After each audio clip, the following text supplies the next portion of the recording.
ચાલો વિદ્યાર્થીઓ, આજે આપણે જી પ્રકાર શીખવાનો છે મિલકત ખરીદ વેચાણના વ્યવહાર. હવે અગાઉ તમે માલ ખરીદ વેચાણના વ્યવહાર જોઈ ગયા છો, શીખી ગયા છો. મિલકત ખરીદ વેચાણના વ્યવહાર ને માલ ખરીદ વેચાણના વ્યવહાર કઈ રીતે જુદા પડે છે એ પોઈન્ટ બોલું છું, યાદ રાખજો. માલની જ્યારે તમે ખરીદી કરો છો ત્યારે તમે લખતા હતા ખરીદ ખાતે ઉધાર. માલની ખરીદી વખતે આવા શબ્દ ન લખતા કે માલ ખરીદ ખાતે ઉધાર. તમે ખરીદ ખાતે ઉધાર લખો એટલે માલની જ ખરીદી હોય તો જ તમે ખરીદ ખાતે ઉધાર લખતા હતા. અહીંયા તમારે મિલકતની ખરીદી વખતે ખરીદ ખાતે ઉધાર કરવાનું નથી, મિલકતનું નામ લખવાનું છે. તમને એમ કે યંત્ર ખરીદ્યું તો ખરીદ ખાતે ઉધાર ને યંત્ર ખાતે ઉધાર. ફર્નિચર ખરીદ્યું ખરીદ ખાતે ઉધાર ને ફર્નિચર ખાતે ઉધાર. બીજું કે માલ ખરીદતા જો કોઈ ખર્ચા થાય તો તમારે આમનોંધમાં અલગથી દર્શાવવાના હોય છે. આપણે ખરીદ વેચાણના વ્યવહારમાં આવા વ્યવહાર જોયા નથી. પાછળ કદાચ મોટા દાખલા આવશે, એમાં આવશે. માલ ખરીદ વેચાણના વ્યવહારમાં ખરીદીને લગતા કોઈ પણ ખર્ચા તમારે અલગ દર્શાવવાના છે. જેમ કે 5000 નો માલ ખરીદ્યો, લાવવાની મજૂરીના 100 રૂપિયા થયા, તો તમારે આમ નોંધ કરવાની છે ખરીદ ખાતે ઉધાર 5000, મજૂરી ખાતે ઉધાર 100 રૂપિયા. મિલકત ખરીદીમાં જો કોઈ ખર્ચા થાય તો તમારે આમનોંધમાં અલગ બતાવવાના નથી. મિલકતની કિંમતમાં ઉમેરી દેવાના, પ્લસ કરી દેવાના અને કુલ રકમથી મિલકતના નામનું ખાતું ઉધાર કરવાનું. જેમ કે 5000 નું ફર્નિચર ખરીદ્યું, લાવવાની મજૂરીના 100 રૂપિયા ચૂકવા, તો તમારે આમનોંધ કરવાની છે ફર્નિચર ખાતે ઉધાર 5100 રૂપિયા. વહાં તમે આમનું શું કરી, ખરીદ ખાતે ઉધાર 5, મજૂરી ખાતે ઉધાર 100. માલની ખરીદીમાં ખરીદીના ખર્ચા અલગ દર્શાવવા પડે. મિલકતની ખરીદીમાં તમારે ખર્ચના ખાતા અલગ દર્શાવવાના નથી, મિલકતની કિંમતમાં પ્લસ કરી દેવાના છે. બીજું, જ્યારે માલનું વેચાણ કરવામાં આવે ત્યારે તમે લખતા તે વેચાણ ખાતે. યાદ રાખજો, મિલકતનું વેચાણ કરવામાં આવે ત્યારે વેચાણ ખાતું લખવાનું નથી, મિલકતના નામ ખાતે. 5000 નો માલ વેચો તે વેચાણ ખાતે, 5000 નું યંત્ર વેચ્યું તે યંત્ર ખાતે. માલ વેચતા જો કોઈ નફો કે ખોટ થાય તો અલગ દર્શાવતા નહીં. જેમ કે 5000 નો માલ ખરીદો તો એ 6000 માં વેચો, તમે લખતા હતા તે વેચાણ ખાતે 6. 5 નો માલ 6 માં ગયો તો તમારે 1000 રૂપિયા તો નફો થયો છે. એ નફાનું ખાતું તમે અલગથી આમનોંધમાં ક્યાંય દર્શાવતા નહીં. હવે તમને એમ કે 5000 નું ફર્નિચર 6000 માં વેચ્યું, તો તમારે લખવાનું છે તે ફર્નિચર ખાતે 5, તે ફર્નિચર વેચાણના નફા ખાતે 1000 રૂપિયા. જો મિલકત ખોટથી વેચી હોય, બે આમનું બોલું છું, 5000 નું ફર્નિચર 6000 માં વેચ્યું અને 5000 નું ફર્નિચર 4500 માં વેચ્યું, તો 5000 નું ફર્નિચર 6000 માં વેચો તો તમારે આમ નોંધ કરવાની છે રોકડ ખાતે ઉધાર 6, કારણ કે તમારા ધંધામાં 6000 રૂપિયા રોકડ આવ્યા. તે ફર્નિચર ખાતે 5, તે ફર્નિચર વેચાણના નફા ખાતે 1000 રૂપિયા. 5000 નું ફર્નિચર 4500 માં વેચ્યું તો 500 રૂપિયા ખોટ ગઈ છે. જો આમ નોંધ કરવાની છે રોકડ ખાતે ઉધાર 4500, ફર્નિચર વેચાણના નુકસાન ખાતે ઉધાર 500, તે ફર્નિચર ખાતે 5000. મિલકત વેચતા નફો થાય તો નફાનું ખાતું જમા કરવાનું, મિલકત વેચતા નુકસાન જાય તો નુકસાનનું ખાતું ઉધાર કરવાનું છે. આટલી વસ્તુ યાદ રાખવી પડશે. અને મિલકત જ્યારે ખરીદો છો ત્યારે કુલ રકમથી મિલકત ખાતું ઉધાર કરવાનું. મતલબ કે મિલકતની કિંમત, એમાં કોઈ અન્ય ખર્ચા થયા તો ઉમેરી દેવાના. નામાની ભાષામાં એને કહેવાય પડતર કિંમત. પડતર કિંમત એટલે ખરીદ કિંમત વત્તા અન્ય ખર્ચા. ચાલો, પહેલો વ્યવહાર, 20000 નું ફર્નિચર ખરીદ્યું, લાવવાની મજૂરીના 200 ચૂકવા. ફર્નિચર ખાતે ઉધાર 20200. જો 20,000 નું ફર્નિચર છે, લાવવાની મજૂરી 200, તમને આ ફર્નિચર ઘરમાં કેટલામાં પડ્યું, આને કહેવાય પડતર કિંમત. તો ફર્નિચર ખાતે ઉધાર 20,200. તે જો તમામ રૂપિયા રોકડા ચૂકવા હશે, કારણ કે વ્યક્તિનું નામ નથી એટલે તે રોકડ ખાતે. તમારા ધંધામાંથી 20,200 રૂપિયા રોકડા ગયા, એમાં 20,000 રૂપિયા તમે ફર્નિચર વાળાને આપ્યા હશે, 200 રૂપિયા મજૂરને મજૂરીના રોકડા ચૂકવા હશે. આગળ 20,000 નું ફર્નિચર ટીપટોપ માંથી ખરીદ્યું, લાવવાની મજૂરીના 200 રૂપિયા થયા. ફર્નિચર ખાતે ઉધાર 20,200. તે ટીપટોપ ફર્નિચર ખાતે. જો વ્યક્તિ નામ આપ્યું છે, ઉધાર વ્યવહાર છે, પણ ટીપટોપ ફર્નિચર વાળો માગે તમારી પાસે 20,000 રૂપિયા, દઈ કે 20,200, અને 200 રૂપિયા મજૂરીના ચૂકવા, ઈ તો તમે રોકડા ચૂકવા હશે એમ માનીને તે રોકડ ખાતે. કારણ કે મજૂરીને તો રોકડા આપ્યા હોય. ટીપટોપ વાળો માગે 20,000 રૂપિયા. જો અહીંયા 20,200 લખશો તો આ ભૂલ છે. ટીપટોપ વાળો કે તમારી પાસે 20,200 માંગતો નથી. તે ટીપટોપ ખાતે 20 અને તે રોકડ ખાતે 200. 5 લાખ નું મકાન ખરીદ્યું, મકાન ખરીદતા 10,000 રૂપિયા દલાલી, 20,000 રૂપિયા દસ્તાવેજનો ખર્ચો થયો. હવે 5 લાખ નું મકાન, એની હું પડતર કિંમત શોધું છું, 10,000 રૂપિયા દલાલી અને 20,000 દસ્તાવેજનો ખર્ચો. તમને આ મકાન પડ્યું 5,30 માં, તો આમનામ કરું છું મકાન ખાતે ઉધાર. આ મકાન ખાતે ઉધાર 5,30,000. તે રોકડ ખાતે 5,30,000. મકાન વાળાને રોકડા આપ્યા, પછી દલાલીને રોકડા આપ્યા અને દસ્તાવેજ ખર્ચના રોકડા આપ્યા. તમારા ધંધામાંથી રોકડા ગયા 5,30,000. રોકડ જાય તો જમા, આવે તો ઉધાર. પરફેક્ટ ઓટોમાંથી 4 લાખની કાર ખરીદી, નાણાં ચેક થી ચૂકવા. કાર ખરીદતા 10,000 આરટીઓ નો ખર્ચો, 6,000 વીમાના થયા. હવે આ કાર તમને પડી કેટલામાં? 4,16,000. તો કાર મીન્સ કે મોટર કાર ખાતે ઉધાર. તમારે મોટર કાર ખાતે ઉધાર ન લખવું હોય તો વાહન ખાતે ઉધાર લખી શકો છો. 4,16,000. હવે સાંભળજો, 4 લાખની પરફેક્ટ ઓટો માંથી કાર લીધી, નાણાં ચેક થી ચૂકવા. એટલે પરફેક્ટ ઓટો વાળાને તમે નાણાં ચેક થી ચૂકવા છે, તો તે બેંક ખાતે. એટલે પરફેક્ટ ઓટો વાળાને ચેક કેટલો આપ્યો? તો કે 4 લાખનો. આ જે અન્ય ખર્ચા છે, આરટીઓ નો ખર્ચો થયો છે અને વીમાનો ખર્ચો થયો છે, ઈ રોકડા ચૂકવા હશે, તો તે રોકડ ખાતે 16,000 રૂપિયા. 5 2000 ના ત્રાજવા વજનિયા આધુનિક વજન કાંટો ખરીદ્યો. ત્રાજવા વજનિયા કયો, આધુનિક વજન કાંટો કયો? હવે ત્રાજવા વજનિયા આપણી મિલકત છે અને ત્રાજવા વજનિયાને નામાની ભાષામાં કહેવાય ડેડ સ્ટોક ખાતે ઉધાર.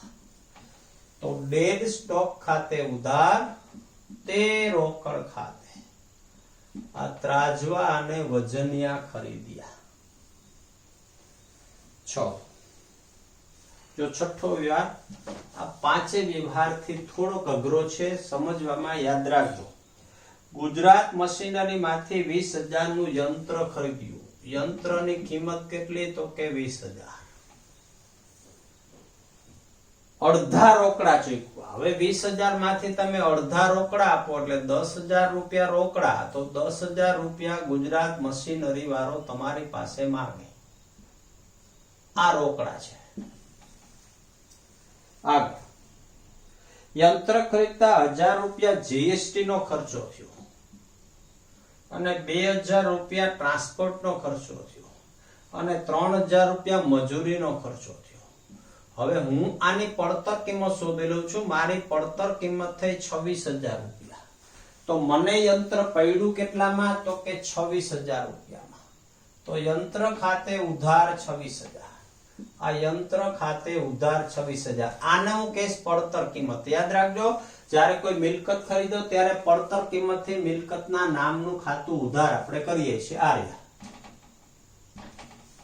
હવે તમે જેટલા રોકડા આપ્યા એની રોકડ ખાતે. હવે જો રોકડા કેટલા, આ રોકડા છે, પછી આ 6,000 રૂપિયા છે ને એ રોકડા છે, એટલે તમારા ધંધામાંથી રોકડા ગયા 16,000 રૂપિયા. અને તે ગુજરાત મશીનરી વાળો તમારી પાસે માગે કેટલા, તો કે ગુજરાત મશીનરી ખાતે. ગુજરાત મશીનરી વાળો તમારી પાસે માગે 10,000 રૂપિયા. 10,000 રૂપિયા ગુજરાત મશીનરી વાળાને દીધા, 1,000, 2,000 ને 3,000 એ રોકડા ચૂકવા, એટલે 10 ને 6 16 તમારા ધંધામાંથી રોકડા ગયા. ગુજરાત મશીનરી વાળો તમારી પાસે માગે 10,000. આગળ 2,000 નું જૂનું ફર્નિચર 1,800 માં વેચ્યું. હવે 2,000 નું જૂનું ફર્નિચર 1,800 માં વેચો એટલે તમારે આમ તો લખવાનું છે તે ફર્નિચર ખાતે. આ 2,000 નહીં કે વેચાણ ખાતે. 2,000 નું ફર્નિચર 1,800 માં વેચો તો તમારા ધંધામાં રોકડા આવ્યા, રોકડ ખાતે ઉધાર 1,800 રૂપિયા. હવે 2,000 નું ફર્નિચર 1,800 વેચી નાખો, 200 રૂપિયા નુકસાની ગઈ. મિલકત વેચતા નુકસાન જાય તો નુકસાન ખાતું ઉધાર કરવું પડે. ફર્નિચર વેચાણના નુકસાન ખાતે ઉધાર. તે ફર્નિચર ખાતે. 2,000 નું જૂનું ફર્નિચર 2,100 માં વેચ્યું. યાદ રાખજો, તમારે લખવાના છે તે ફર્નિચર ખાતે. ત્યાં તો તમારે 2,000 જ બતાવવાના છે, કારણ કે 2,000 નું ફર્નિચર જ વેચ્યું છે. યુ કેટલામાં? 2,100 માં. તો રોકડ ખાતે ઉધાર 2,100. આ રોકડ ખાતે ઉધાર 2,100. હવે ફર્નિચર વેચતા તમને નફો થયો, જોઈ લો, તો તે ફર્નિચર વેચાણના નફા ખાતે 100 રૂપિયા. સાંભળજો, અહીંયા 2,000 નું ફર્નિચર 1,800 માં વેચ્યું અને 2,000 નું ફર્નિચર 2,100 માં વેચ્યું. જો બેયમાં તે ફર્નિચર ખાતે 2,000, તે ફર્નિચર ખાતે 2,000. એકમાં તમને નુકસાની ગઈ તો નુકસાન ખાતું ઉધાર કર્યું, એકમાં તમને નફો થયો તો નફાનું ખાતું જમા કર્યું. મિલકત વેચતા નફો થાય તો નફાનું ખાતું જમા કરવાનું, મિલકત વેચતા નુકસાન જાય તો નુકસાનનું ખાતું ઉધાર કરવાનું. ત્યારબાદ 5,000 નું જૂનું યંત્ર 6,000 માં ગાયત્રી સ્ટોર ને વેચ્યું, અડધા રોકડા મળ્યા. સમજો જરા, થોડોક અઘરો વ્યવહાર આવ્યો. 5,000 નું જૂનું યંત્ર 6 માં વેચ્યું એટલે તમારે આમ તો લખવાનું છે તે યંત્ર ખાતે 5,000. હવે 5,000 નું યંત્ર જૂનું યંત્ર તમે ગાયત્રીને વેચ્યું 6 માં.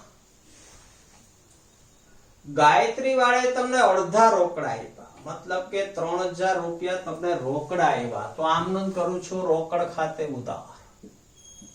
તમે 5 નું યંત્ર 6 માં વેચો ને અડધા રોકડા આપે તો રોકડ ખાતે ઉધાર છો. હવે એની પાસે માગો કેટલા, તો કે 3,000. તો ગાયત્રી ખાતે ઉધાર 3,000. હવે વિચારો, 5,000 નું યંત્ર તમારું 6 માં ગયું તો 1,000 રૂપિયા નફો થયો. તે યંત્ર વેચાણના નફા ખાતે 1,000 રૂપિયા.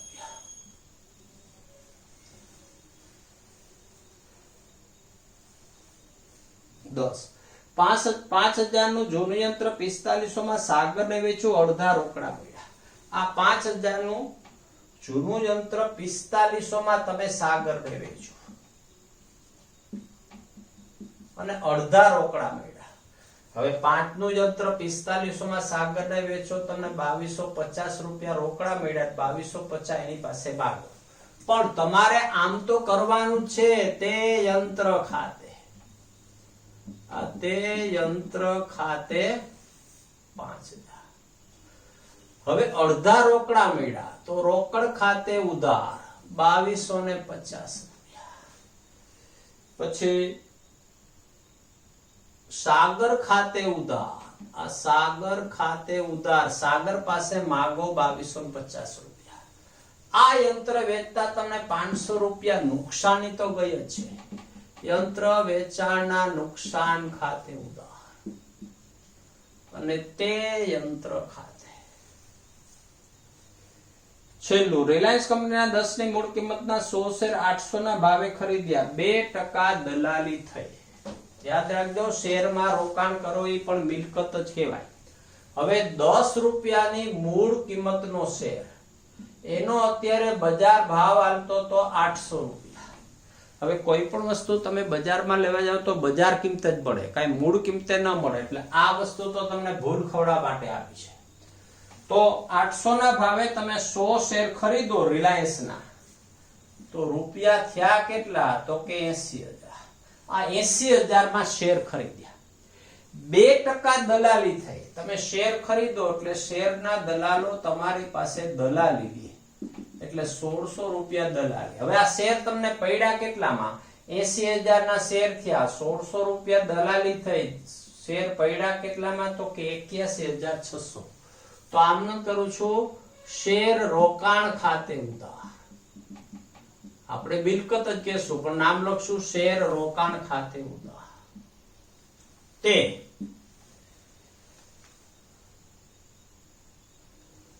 રોકડ ખાતે.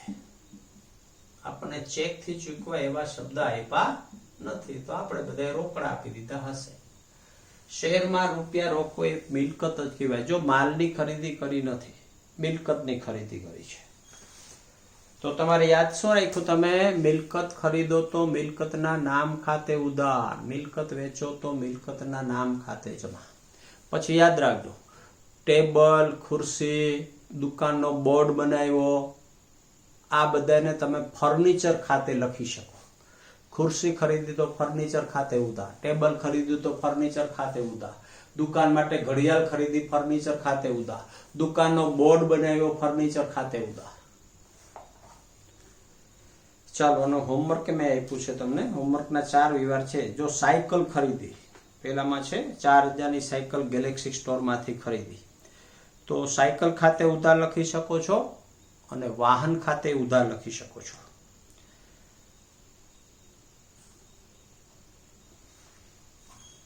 ચાલો.